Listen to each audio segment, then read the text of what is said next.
So this is the inspection regime with a 2-point safety harness with a front and rear attachment. So first things first, we check the plastic pad on the back. Make sure there's no splits, no cuts, no damage. This thing has to be in good working order. You turn it over and then you run your fingers over the opposite side. Make sure there's no, as we say, no damage and no wear and tear on the product.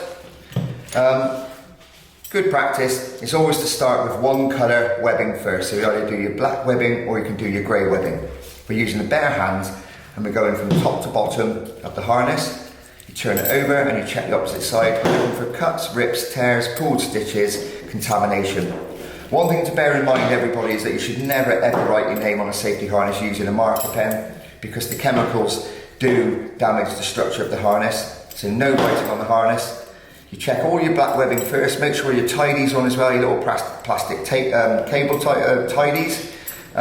Once you've done all your black webbing, it's then best practice to move to the opposite colour. It's not good practice to jump from black to grey, because you will lose track of where you've been and then you'll forget to do some of the inspection. So you run your fingers and your thumbs all the way down. When you get to these double points here, open them up and then run your fingers down both pieces. Always make sure you try to check every single part of the webbing. Once you've done this piece, this is called the fall indicator. As you can see, it's doubled up just there and stitched into place. Any load on the harness at all with somebody falling into it, this thing comes open and then you must never use this safety harness. Once you're happy that all the webbing is in good order, the next thing to do is a function check and check for sharp edges. So on the D-ring on the back of the harness, you rub your fingers all the way around it. Shouldn't be any sharp edges at all. You work your way down to the attachment buckles, the male and the female buckle, and again, it's all about making sure there's no sharp edges.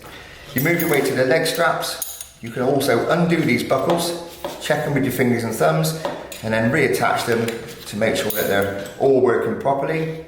On the front of the harness, we've also got the chest attachment. Make sure it's all moving nice and freely. There's no sharp edges. And just in general, the harness should look and feel like you don't have to force anything onto it. That's the inspection done.